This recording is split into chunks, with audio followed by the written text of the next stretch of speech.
Okay, everybody. Good morning to you. Make sure we're connected here. It's a wonderful day. It is the day the Lord has made. It's Friday morning here in the city of St. Louis. It's 7 a.m. Central Standard Time. I'm not sure where you are from, what city, what country, or what time it is. Whatever the case, it is a great day to express our gratitude to God for his faithfulness, for his long suffering, his compassion, his grace. God is good, and his love for us. That's a fact. I don't know about you all, but I know the Lord loves me. And I am grateful that that love does not stop. It is consistent. And ultimately, he is the source of life. Yes, he is. So let's come in. I want to say good morning, everybody. We see people coming in. Good morning to you, Tanita.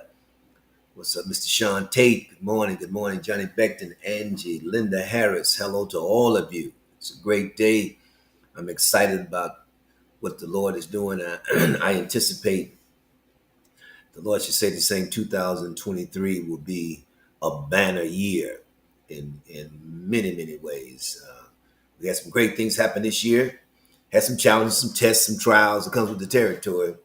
But like Nehemiah, we have to work and war at the same time. That's right. You got to Nehemiah, when he rebuilt the walls, in one hand he had a tool to build, and the other hand they had tools for warfare. You got to build and fight at the same time.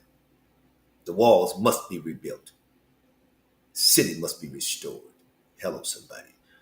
And so I say to you, as you are preparing for the new year, yes, it's been a challenging year, to say the least. It's been a very challenging year. I don't know of a year that it was not challenging. I've been saved 43 years, and I cannot think of a year that it wasn't challenging. However, in the midst of the challenge, God has always been good to me. Very good. All right. So we're closing out. Be your authentic self, your genuine self. Be true to you. I'm going to give you 3 points today. This is a derivative of the other points, so we'll call this number 4. You go back and look at the lessons to get the other um, points. But this number 4 is take daily action toward authenticity. Take daily action. You know, if you're going to become your authentic self, you can't take days off. Now, you might be bombarded with life, and sometimes life can be a weight, but you got to take action, man. Listen, it comes down to your day to day actions or deposits. So, in other words, you're taking action, but you got to do it every day. You got to make deposits. Now, I don't know what those deposits look like in terms of discovering your authentic self, but you got to take what I term as small steps. Things you say, things or your decisions, your actions that add up to who you are. Let me say it again. It is small moments, small steps, the things you say, your decisions, and your actions that add up to who you are. Whew, that's a word, man. This is not magical. It's not hocus pocus. It's not some mystical arrival. You won't mystically arrive in discovering your authentic self. As a matter of fact, it's a matter of you determining that I've decided that the things I say, my decisions, and my actions are going to add up to who I am going to become. All right. Including your day, small steps toward your personal goals. Listen to me. The Bible says, where there is no vision, the people perish. So I tell people in teaching on vision, determine your vision. What's your vision? All right. That's my destination. Then rewind the tape. Hello, y'all. And then go back and take the steps necessary to achieve your goal. That's how it works. That's how it works. It works like that. You have to, when you decide, this is my goal, this is my vision, then you go back and you begin to build in. the necessary steps to reach your goal. Hear me. It's not going to happen just because you said it's going to happen. All this naming and claiming stuff, that sounds good in church. In the real world, if you're going to be successful with your goal, with your vision, you have to go back now and add in the steps that lead to your goal. And in this instance, your authentic self. And it's difficult at times.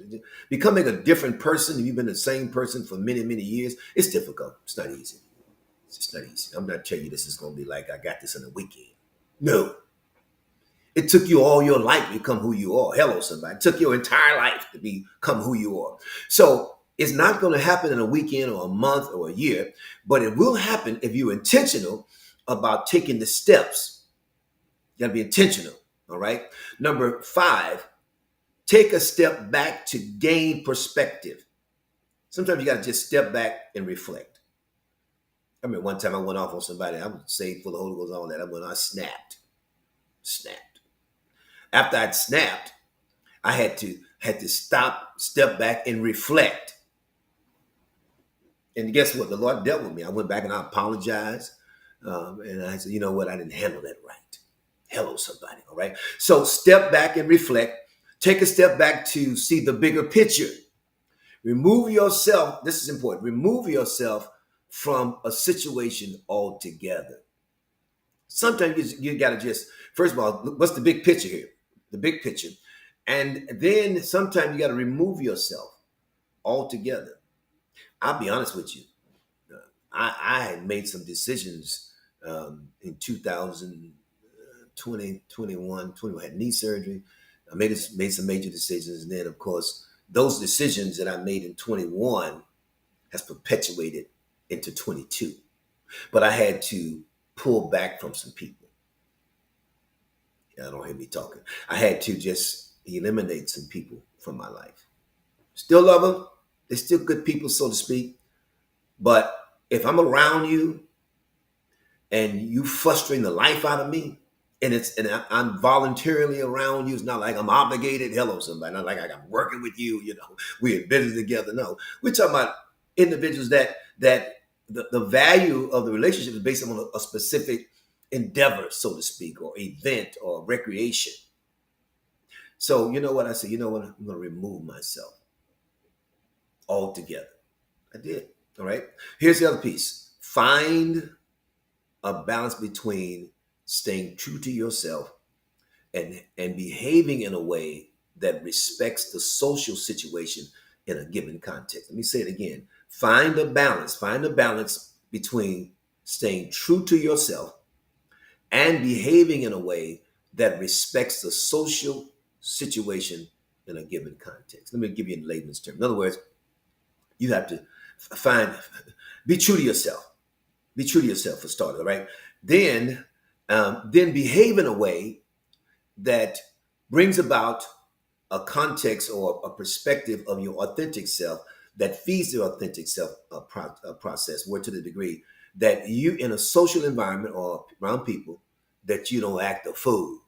That's why, yeah, I said it like that. That you don't act a complete buffoon. I can't get no help today.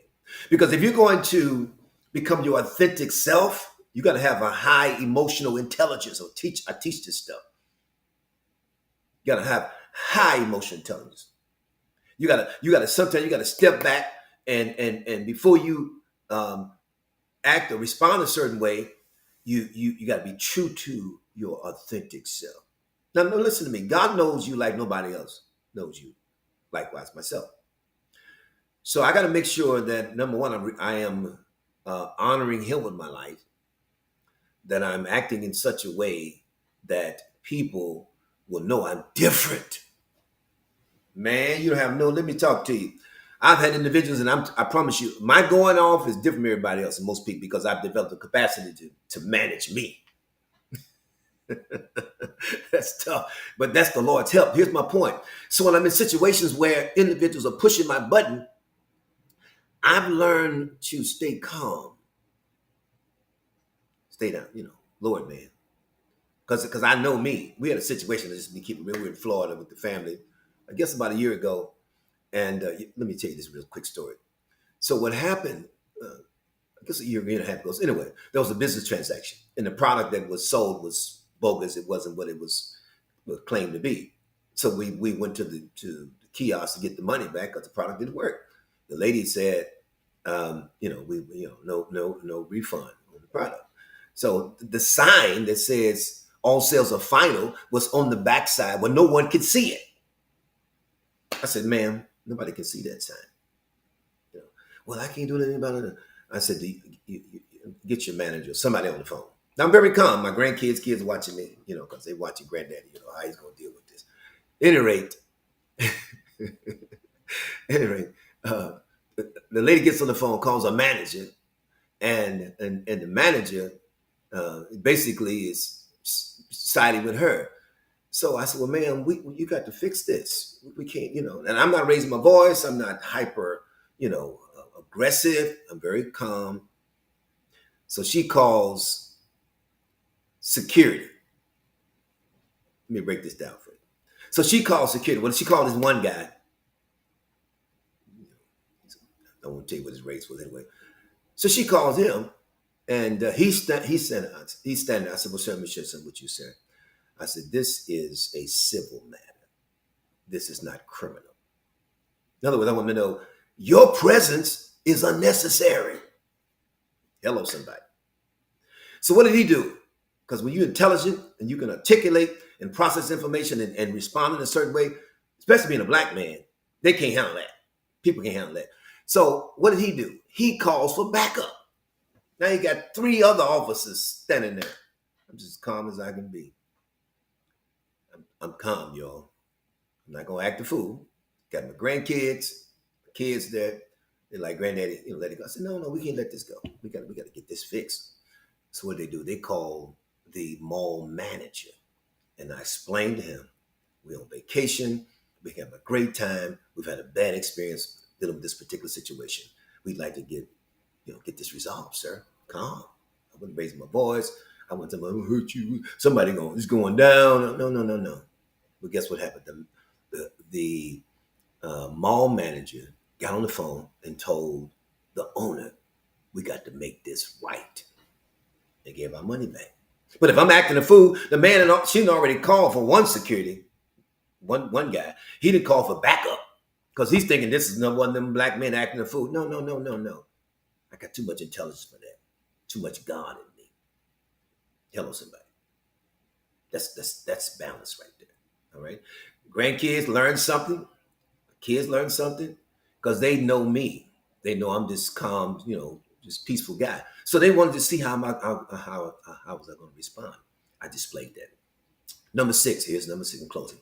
Practice living your best life. What do I mean? Living your best life means living a life that makes you happy and one that allows you to be your full potential. Let me say it again. Living your best life means living a life that makes you happy and one that allows you to be at your full potential.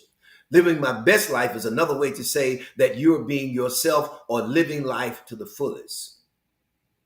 You be your authentic self. It means leveling up to the best version of yourself that you can possibly be. Let me say it again. It means leveling up to the best version of yourself that you can possibly be. And so here's the leveling up. In other words, if I'm going to live my best life, I got to level up to that life. I can't stay down in this place where I'm comfortable.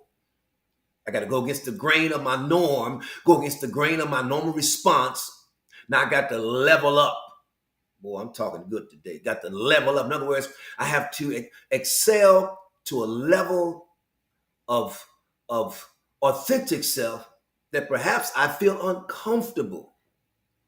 I feel like this is not my norm. It isn't your norm. Once you start leveling up, you're gonna feel uncomfortable. You're probably gonna be frustrated. You're probably gonna wonder what's going on. You might be even feel fear, but you got to level up for your best life. If you do the same thing all the time, and expect different results, well, you figure that out.